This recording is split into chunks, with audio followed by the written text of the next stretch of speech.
My butthole's for sale. So if you think that I'm going to rat you out to the police when you get diddied.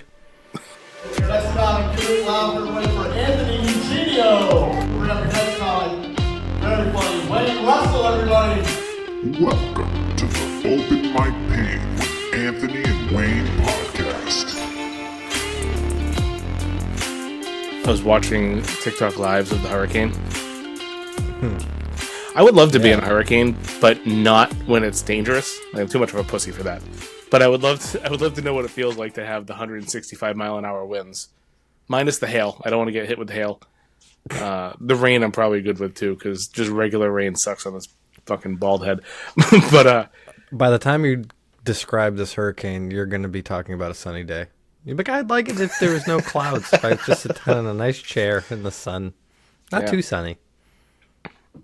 I bet you burn. You burn? Just get burned? Not really. No, the Native American me pops out. I turn. Shut the fuck up. Dan. You Elizabeth Warren, Elizabeth Russell. I'm like 25% Native American. Holy, show me the paperwork. Show me the paper. Can you go into Foxwoods and get a free room or whatever the hell that would be?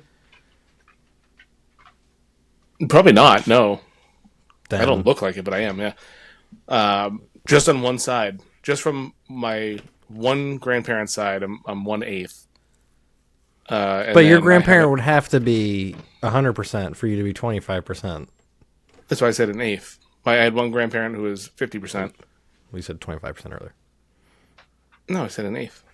You said I'm 20. Oh, no, I know. I'm 25% total. So that one grandparent, I'm 1/8, and then all three of my others have it elsewhere as well, in smaller quantities. How is that up to 25? You gotta show me these numbers. I don't believe you.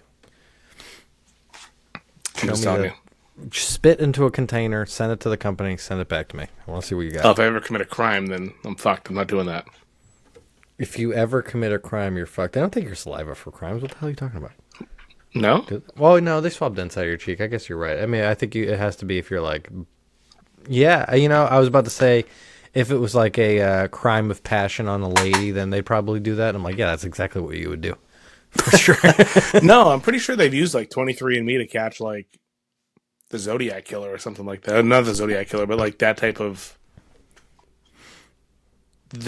thing where like somebody was like, hey, you're related to this guy and your DNA kind of matches up to some DNA from this crime in 1970. And they kind of put the pieces together that way. Damn. That's interesting. Cool, too.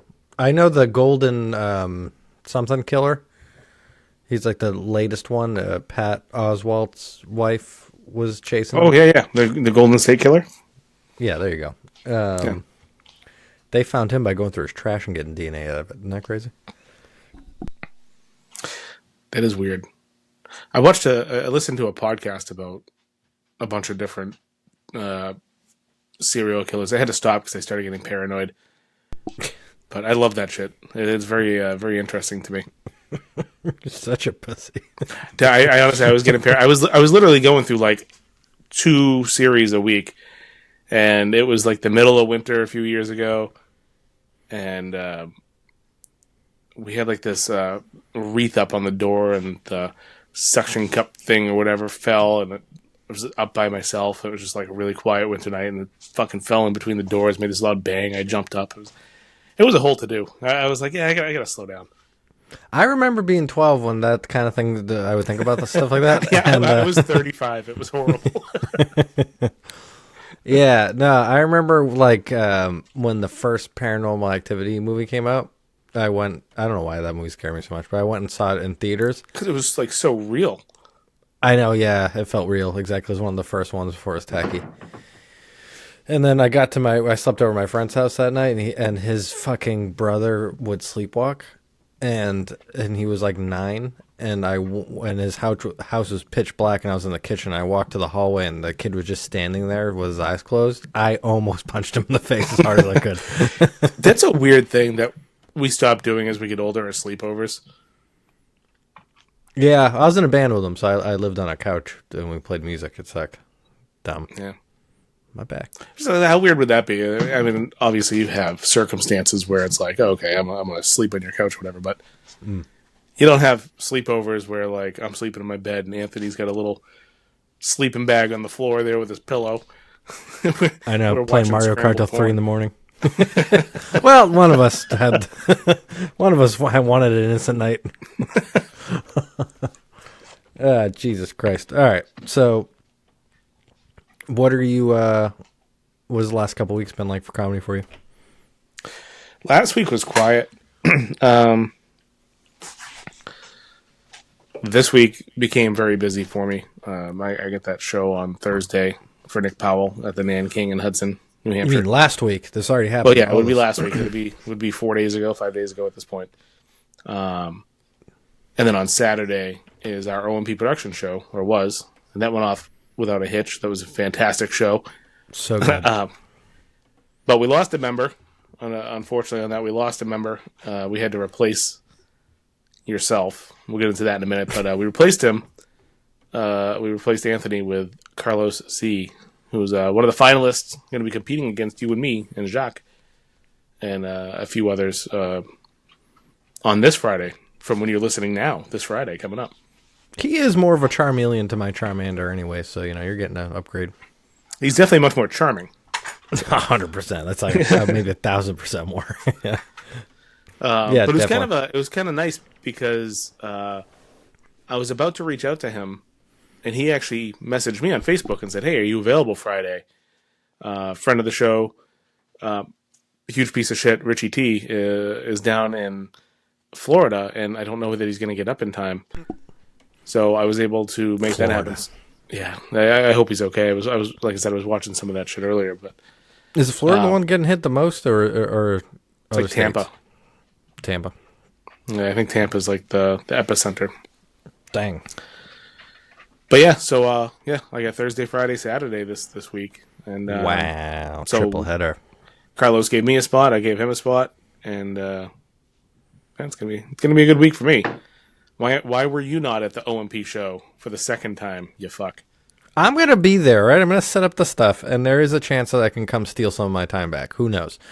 But I got a chance to, and I'm gonna say that this happened, even if it didn't. But I got offered a spot featuring for Christine Hurley, and that is unfortunately something I couldn't turn down. I was about to, because I was like, can't do it twice in a row. That would be lame. And I talked to Jacques, and he yelled at me for like 15 minutes straight. More than that. He gave me a one-man performance for an hour on the phone. It was great. Gave me all kinds of stories. God damn, that guy's interesting. But anyways, he said that no one... It was a great way to put it. He's like, no one in the world is going to the OMP show to see you, so it doesn't matter. Your face They're all is coming to drawing- see me, baby. Yeah, they almost literally are. I think I almost have literally like half of the crowd we're gonna have is gonna be there. Yep, it's a But work party it's my for neck him. of the woods. Exactly. Well, and he's like, well, imagine that. He's like, let's say that you set up a show in Maine, and Wayne gets an opportunity to open for Steve Bjork near him or something like that on a night. He's like, you wouldn't be mad at him if he took it. Blah blah blah blah blah. So, anyways, I'm still going. Okay, You're everybody. like, yeah, I would be mad at him. I would be mad at Wayne. I just don't want him to be mad at me. Yeah, exactly. I want the thing, and I don't want him to have the thing. I am very transparent about this. All for one, none for all. So, yeah, I'm going to go to Westford. So my plan is I'm going to Westford. I'm going to set up all the shit. I'm going to make it all nice, ready to go, do my part. You guys go up there, do horrible comedy for a little bit of time, and short amount of time, bad amount of comedy. I hopefully get to do a good, 15 plus minute set with Christine Hurley. What time does that show start? Starts at 8. Both start at the same time. So there's a chance, like, let's say You'll never make it in time. but listen, there's an avenue. Like, let's say I happen to open instead of feature because they're like, you? And they realize the mistake they made. Well, then I'll just leave after my. That's fucking 8:15. I get to you Even guys for still, 9:15. That's like, well, you might get there for 9. If I got there for 9, If you left immediately at like 8:15, but you know that show's not going to start until probably 8:15. Maybe not if I'm the opener. I'm like, I'm going. You can, I'm up there. I don't care. Yeah. So I don't know. But even if it's 15 minutes late, you know what I'm saying? On the flip side of that too, we're probably not going to start on time. I mean, that seems to be the general rule of thumb, right? You start a little bit late. At 8. It's at 8:15. You know, you expect people to be like, okay, show's starting at 8, and some people are like, okay, I'm ready, and then everybody else is like, I need my last beer. Yep. So couple you minutes. Give the people a couple minutes. give them Announce some it. We'll start in about 10 minutes. Everybody calm down. Yeah. Yeah. So if all that happens. Did I tell that story about Loudon about when I did that? No. So the people from Loudon at the campground were still piling in, and I went up at 7 o'clock. The show started at 7. I said, "Hey guys, I made some joke about them all taking too long to go from their campsites to come into the show, and so we're going to start in about 15 minutes." And as I walked off the stage, some old lady looked at me and went, "My ticket said 7." I was like, "Bitch, you didn't get a ticket. We didn't have tickets. There's no tickets." Like, sorry, go ahead. I don't know. Actually, you should just like, well, fucking, you're not gonna. I don't know. I was about to say you should say to her, you're not gonna die in 15 minutes, but you know, she's that old. Maybe we do got to be on more time. Yeah, I don't know what. So I'm pumped about the OMP production show. I mean, even though, listen, we're doing 10 to 15 minutes. It fucking doesn't matter. This is more. We want to get the name OMP out there as much as we can. Do a cool show for local comics that we like Chef Phil, Katie Krenzer, and not Justin. Carlos. He's a piece of shit. Carlos is great. I wasn't going to say Justin. Yeah, exactly. Why even mention that dumbass's name? So. Yeah, I mean, it does feel good to bail twice in a row, I gotta say, because it's going to become a theme. Like, we gotta, like, I'm gonna bail on the next one. We'll see when I can physically do one of my own shows. Because we're gonna have to flip that M and OMP upside down, turn into a W for Wayne. Yeah, definitely. Yeah. But I'm going to set up all of the fucking equipment, so shut up. That's the hardest part of the entire night by a lot. If you go by what is the importance to a showcase like we're putting on, if you put out a pie chart, it would be 98% Anthony over there with the equipment setting it up. That would be what it is. And it'd be 2% the flopping around you do on stage and call it funny.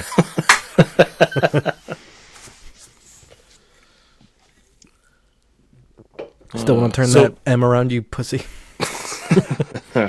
So is that all you have this coming weekend / last weekend? Just the show on Saturday, or do you have other stuff too? Oh no, you're somewhere on Friday, right? No. This week I'm just have Saturday. Last week I had a busy week. I did I got to do the fundraiser there for Laugh Riot Productions. That's a cool one to talk about. Because it was at Hampton Beach, which is 20 minutes from my house, which is awesome. I gotta say, York Beach is like 5 minutes from my house. Seabrook is like 25, and Hampton is somehow 20. Even though Seabrook, I feel like, is closer to me. I don't know how that works. But anyways, lots of beaches in the Kittery area. I didn't realize that. But anyways, yeah, Hampton Beach, only 20 minutes away. Laugh Riot Productions. It was a really fucking great show. Really cool comics on there. Laugh Riot. Who runs that one? Laugh Riot.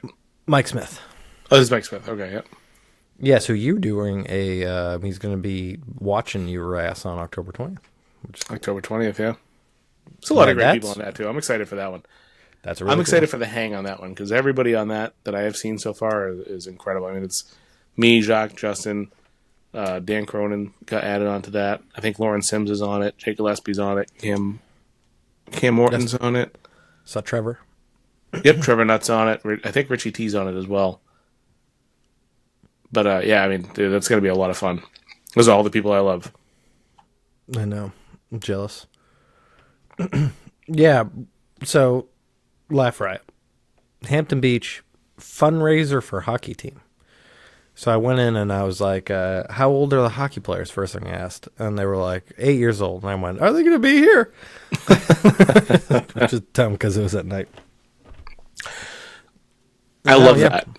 I love that the fundraisers for these children's teams. Like we did the one with Mike and Steve Bjork with the cheerleading fundraiser. Mm. Yeah, it's a fundraiser. It's more just of an opportunity for the parents to get out and drink. It's not even parents. It's not because I figured this out at the hockey one. Mike went up first, and he introduced the show, and he went, "How many here are parents of the hockey players?" One. Really? 60, 70 people. One of them was a parent.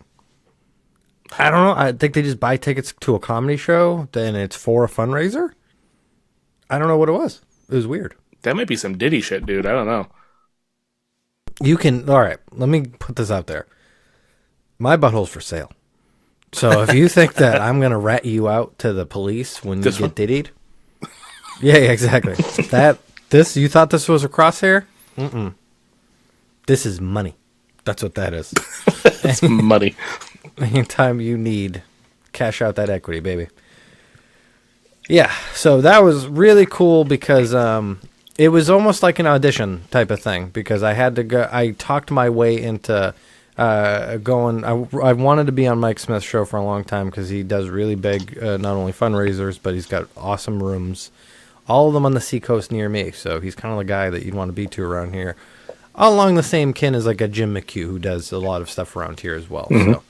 So both of those guys, great people to get in with. So Obi-Wan Kenobi got me an introduction to Mike Smith, but he was like, got to see you in action. So I was going to go visit a show, the one in Hampton Beach, and he gave me a 10 to 15 minute spot opening up for Matt Berry, I believe. I hope I'm saying his name right. He was the headliner, and he was he was does a lot of weed material, which that was really interesting because he's kind of like I'm high. I'm a comic, and he talks about it, and I got a lot of jokes about that. So I was really nervous. I asked him before the show because I looked at his face. I was like, "You smoke weed? I can tell. I can see it. The weed running through your veins." And I was like, "Do you want me to lay off weed material?" And he was like, "I don't think I'm allowed to claim weed." And he's like, "You do whatever you want."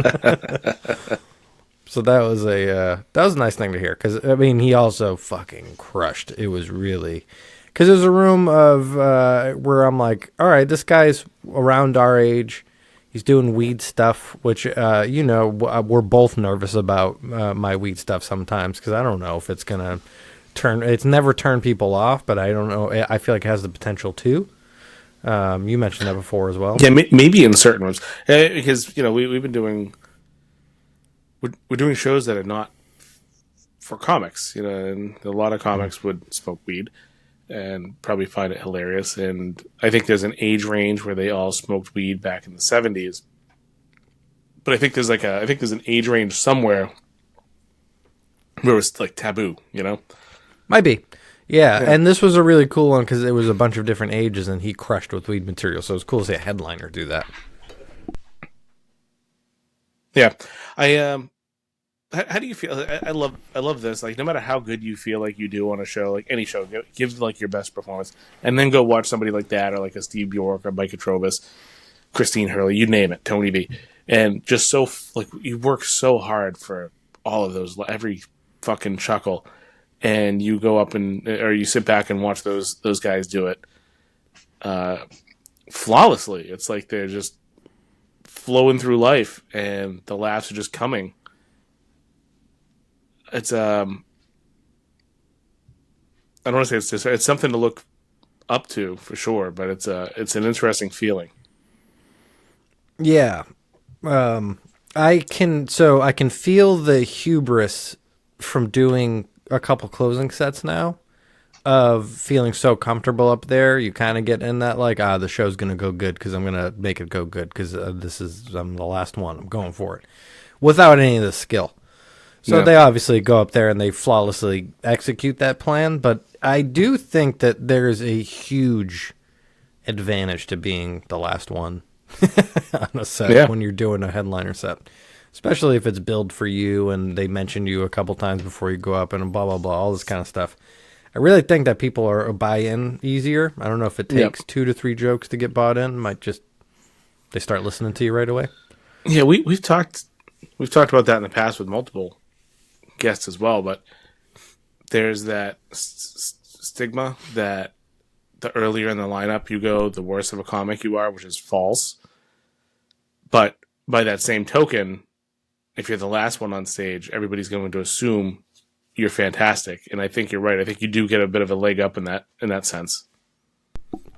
Yeah, I want to do that any fucking chance I can get because that's way better. But no, I mean, you really figure out where your jokes work though when you do the opening sets, and they're kind of a little harder to get laughs at.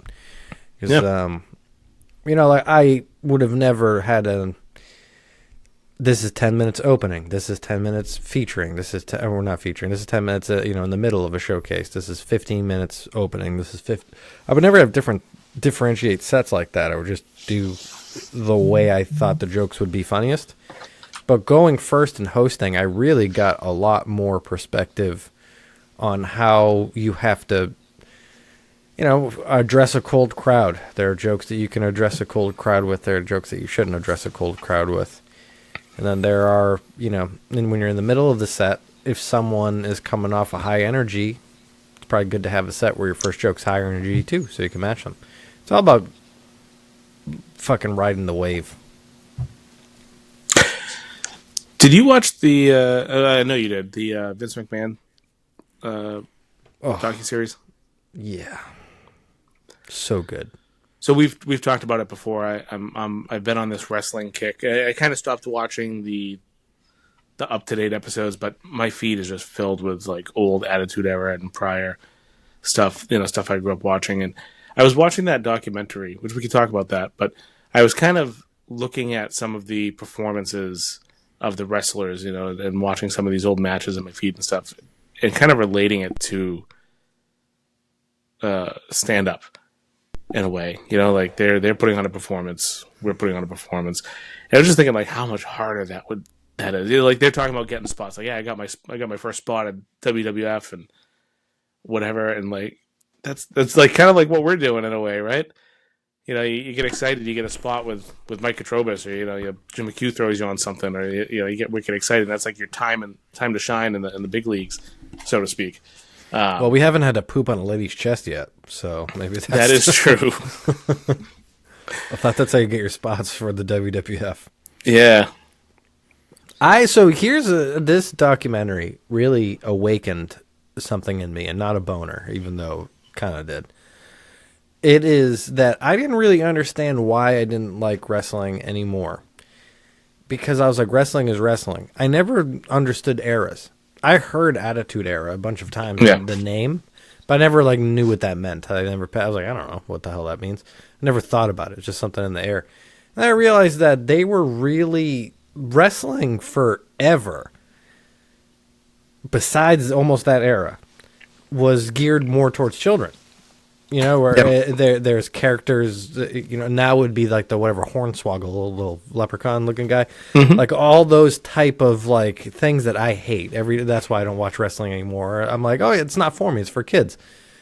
But then I started thinking, like, why did I ever like it? Because I would never be into that kind of hacky, stupid characters that they had. And then watching the documentary, I realized that the Attitude Era was about realism. So they didn't really have everybody's name was their name, basically. And they did that for a long time, through Brock Lesnar and all that kind of crap. They were still trying to keep it real. And I don't know what happened, when was the change when they went to all these characters again that made me hate them? So that I don't even know. I mean, it is, I think, kind of a slower role, you know what I mean? Like, as kind of in the documentary, they talked about it, Stone Cold decided he's going to retire, and then The Rock retired for the first time or whatever, all within a year or two of each other, and then other people were backing out. So I think they kind of had to make a change and bring up new superstars. See, I kind of liked the characters, though. I was a fan of the pre-Attitude Era as well, where you had like Doink the Clown and the Bushwhackers, and Ugh, The you like Midnight that crap? Express and the Rockers. Yeah, man. I love that stuff. The Ultimate Warrior. Yeah. I never really liked the Ultimate Warrior, but when they had like an actual gimmick and not just, hey, here's John Smith and here's whatever Daniel Bryan, right? Two different names. I liked when there was something behind them, like the Boogeyman, or Boogeyman. That was actually a little after me, but I did like that character when I saw it. Yeah, And, I never watched any of that. I came in. Gangrel and the Brood, like that shit. Like he was a vampire. Like that shit was cool, man. No, that's not cool at all. That's for kids. You didn't like the Brood? I never watched any of that. I came into wrestling Stone Cold Steve Austin. So whenever he was wearing his cutoff jacket, Stone Cold, like fucking a little bit later one, I guess, that fucking Attitude Era one, I guess is what it's got to be. Do you think that they would have, like, do you think there would be any difference of your enjoyment of wrestling if they wore pants and a t-shirt instead of that fucking Speedos? I don't know how to answer that. I don't really pay attention. Like sometimes the costume. I feel like it would bother you, and you don't want to admit it would bother you because it makes you reveal something about yourself, right? What are you talking, like shorts and a t-shirt, like Raven from WCW or ECW, rather? Don't name characters. I don't know. Well, I'm just asking because like he wore shorts and a t-shirt. Billy Kidman did that. No, like if you were wearing what you're wearing right now, instead of baby oil and Speedos that they like the Stone Cold and the Rock and all that, if they were just wearing a shirt. I'll take a tank top even if you want to show off the guns. I get showing off the guns a little bit. But why wouldn't that be okay? Because it seems like it's not okay because they never did that. They wanted it to be... Because it's the thing, like, it's the... Wrestling is... Look at Trish Stratus, the Divas, all that stuff. It was, like, typecasted stereotypical things in every single direction. It was the hardcore machismo of a man, and it was the divas of the women, bimbos, and all that crap that was not real people. So it's very stereotypical. But they dressed like they were gay as shit, like super fucking gay, which is fine, totally. But they did what they thought were the straightest things in the world, but they dressed. Like I almost wonder if it, and I don't know, I've never heard this, but I wonder if it was almost kind of dressing like a superhero. You know what I mean? No, superheroes wore tights and then put the underwear on top of the tights. These guys were like, baby oil is my fucking tights. I mean, that was definitely Hogan. He definitely was shiny. They were all shiny. Look at The Rock. He was full of baby oil. He might have been. They were Diddy partying every night. That's how much baby oil was in the WWF.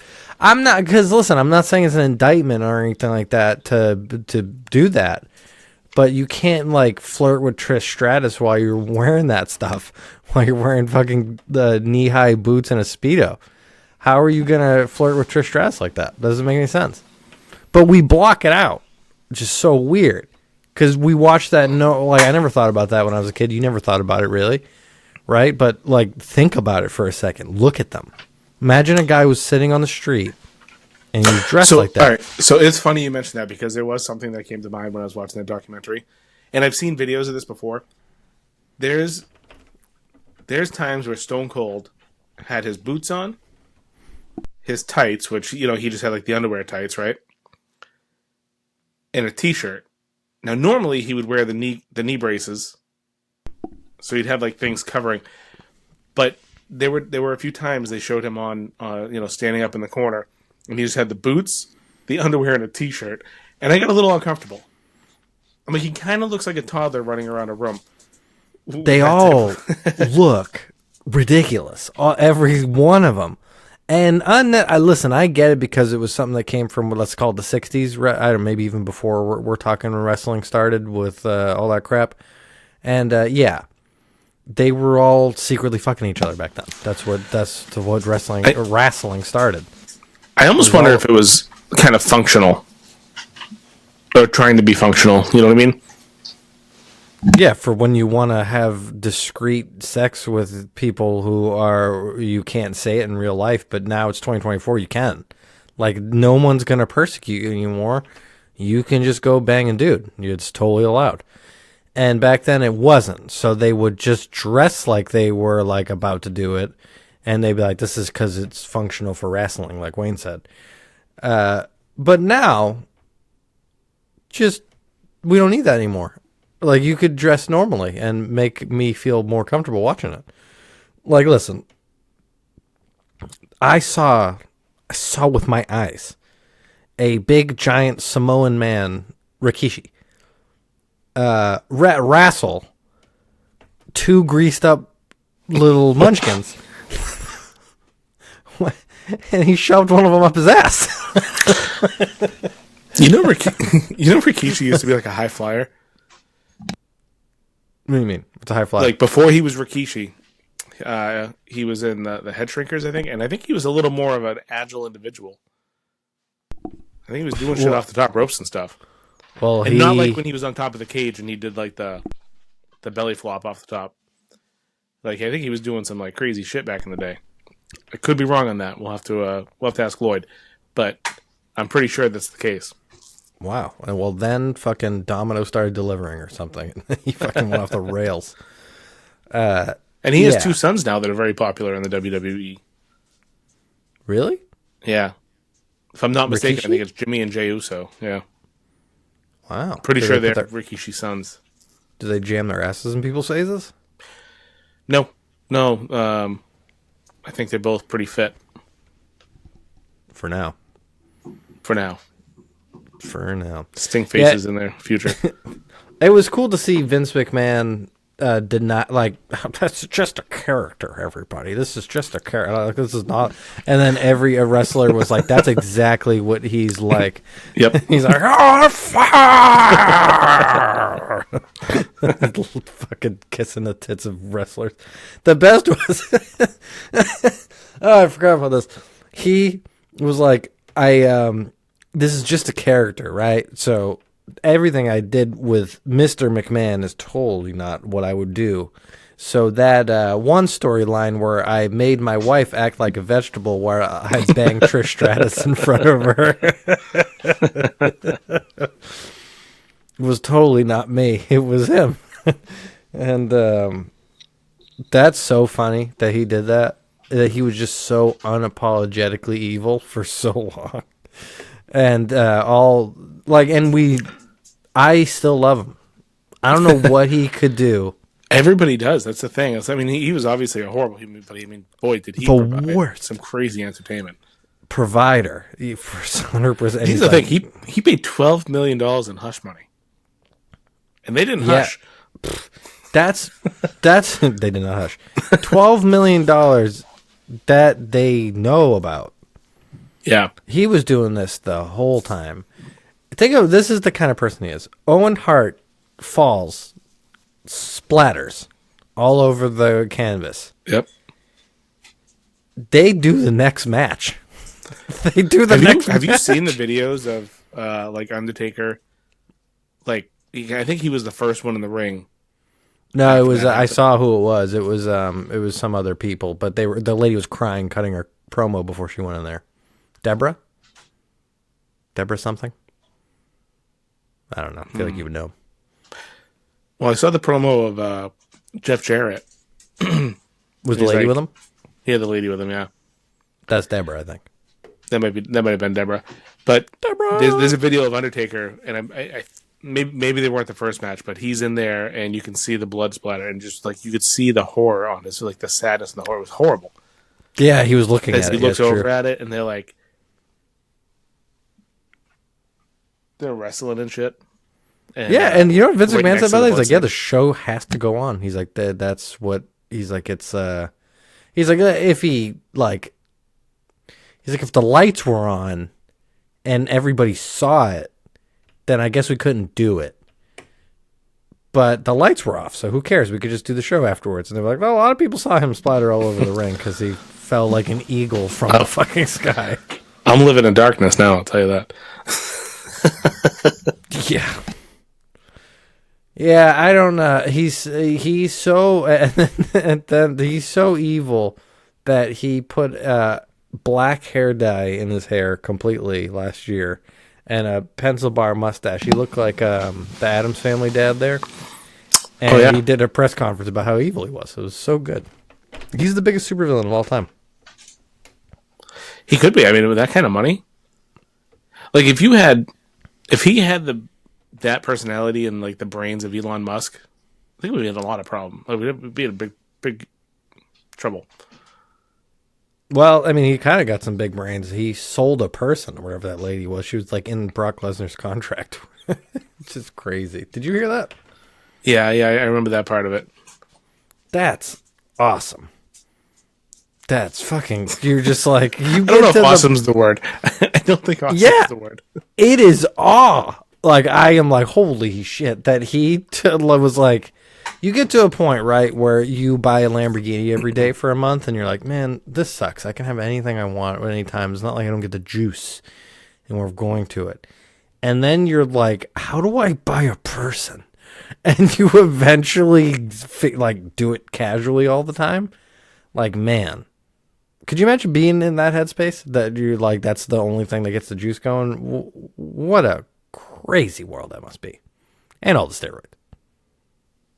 Yeah, you're right. We blame him for being evil, but at some point you just run out of things to buy. Yeah, you run out of things to rustle your jimmies. Yeah, because you can get tigers, you can get fucking leopards, you can get any animal. That's not interesting. Who's buying tigers? I mean, I know Mike Tyson bought tigers, but he could probably knock one out. But after Roy, is it Roy that got eaten? Who's thinking that's a good idea? There's not a single person in the world that could survive a tiger. They are nature's killing machine. So fucking majestic. God damn. I go to the zoo a lot because there's one right next to me, and I've been taking my kids. And they are like, it's a small zoo, so they let the lions get pretty close to you. Like it's not even, it's a fence. It's a fucking fence. And the thing comes and rubs its face on the fence all the time. The tiger that they have there, they have like a white one. And it's the size of, I don't even know how to describe to people how big a full-grown tiger is. Because you think, you're like, oh yeah, I know how big it is. No, its head's like the size of my body. If it sneezed on me, it would shoot a hole through my body. So I don't know why I'm on this train, but Mike Tyson's not knocking out a tiger. I don't know why I needed that to be known. Did you watch Tiger King? It was obviously years ago. Of course at this point, I did. But yeah. I always think about that person who got their arm ripped off. Exactly. It's fucking horrifying. And it wasn't even like the tiger. That was like a fucking young tiger that wasn't even trying. And it ate its whole arm in a minute. It's really cool. We shouldn't let them be. We should not you can't describe a good reason to me whether there's going to be more fucking antelope, why we need to have tigers and lions. If the next president came out and he's like, I've talked to all the other world leaders. Lions are out. Tigers are out. Chimpanzees are out. We don't need something that smart that's going to be second in line like that. We're going to neutralize all of them. How are you feeling about that? Are you saying don't do that? Don't kill the tigers, please? I mean, I've never come across a tiger in the wild or a lion, so what do I care? Yeah, this is because you think globally. Oh, good. You're on my side. Yeah. I thought you were saying let them live. That's good. No, yeah, I've never come you're a across horrible one. person. Yeah, you're like, who cares about him? It's not like I'm going to be like, oh man, I really miss seeing those tigers on my morning walk. I don't give a fuck. I thought you'd be empathetic to their feelings, but no. Yeah, no. I think chimpanzees, I would feel bad. Chimpanzees, I'd feel bad. I like monkeys. Monkey's my favorite animal. You say that to it's weird being 37 and saying I have a favorite animal, but that's it. A monkey's your favorite animal? Oh, I love monkeys. All kinds of monkeys. Have you ever seen them jack off? Many times. Yeah. They jack off 20 out of 24 hours a day. That's the unknown fact about monkey ownage. My mom was from Brazil, and she had a monkey, because they can own monkeys over there, those savages. And it would climb a tree and beat off on the branch of a tree looking into her window and her sister's window every night. And eventually, it fell out of the tree, and Robin Williams itself. It fell out of the tree, but they. Well, that's the movie World's Best Dad. You ever see that? Yes, Yeah. it did. It did that. I wonder if it came when it fell. You know what I mean? Like if like when the neck. I mean, dude, if I was in that position, I was like, man, I got like a minute worth of oxygen. I'm gonna try to get this out as fast as possible. You have to. When life gives you lemons, right? Imagine catching somebody right before they died in that, and they were just like, It's like, help me. No, not up here. must be so awesome to be God. And you're like, I took the salt of the earth and I made a person out of it. And I made them evolve from a little slug. And I gave them sentience and they made rockets. Look at how beautiful. Hey, Diane, come over and look at these people. Look how awesome these people I designed are. They're so nice. Oh my God, that one's hanging from a tree jerking off. What the fuck? Oh, that sucks. Because Sorry, I don't remember Diane from the Bible. Yeah, that's his side piece. God's got a side piece. It's Diane. It's a Diane 4:16. Exactly. And Diane said to God, "Get more. Take the trash out." That's what Diane. No, that's not funny. How you doing on writing jokes? I hate you. I hate everything you stand for, what you are, and how you segued that. Good. This is something that I've been thinking about because I've had almost like a little streak going of premises or ideas. At least not necessarily full blown jokes, but just something I'm writing in my notebook every day, which I was not doing for a while. Nice. Yeah, I got a couple.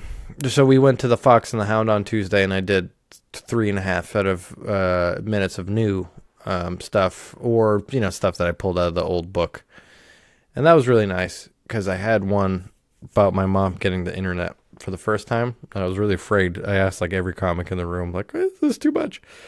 And it crushed. So getting that new shit into my act is getting me to like pretty comfortably 25 minutes of stuff. And that opens a lot more doors. That's why I can be recommended as a feature. But yeah, I can do it because I have that amount of jokes in there. But I was listening to Nate Bargatze talk about how he structures his longer sets. And he said a lot of people, and us included, come to the realization early on that you don't technically need segues in between stuff. You can non sequitur and people understand the jokes the same. But his thing was he's the opposite. He's like, he thinks segues are everything. And he spends most of his time trying to create really intricate and, I don't want to call it intricate, but really clever segues into his jokes.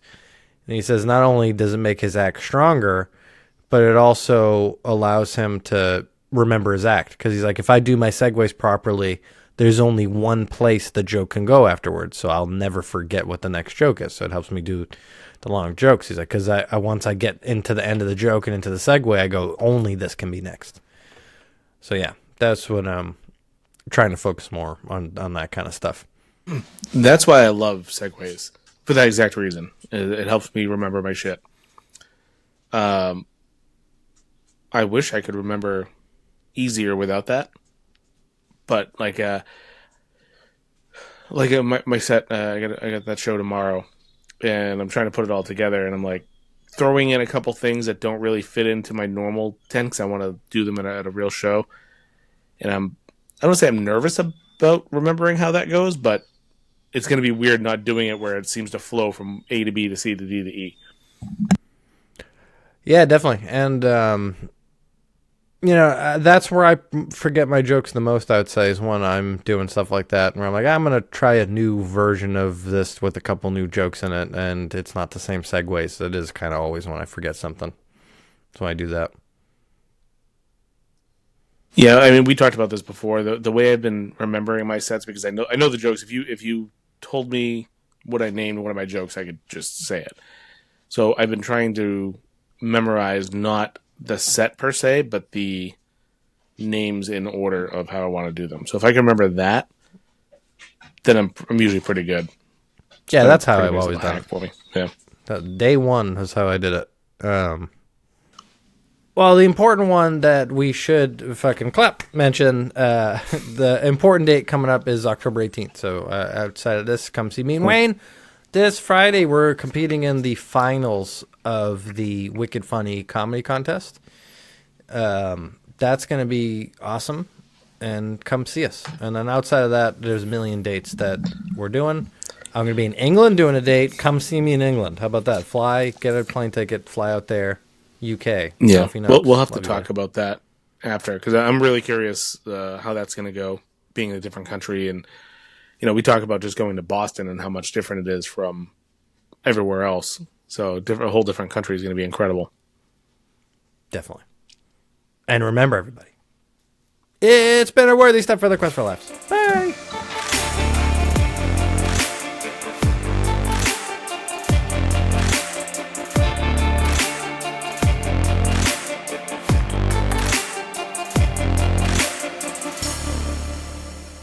He paid $12 million in hush money. And they didn't hush.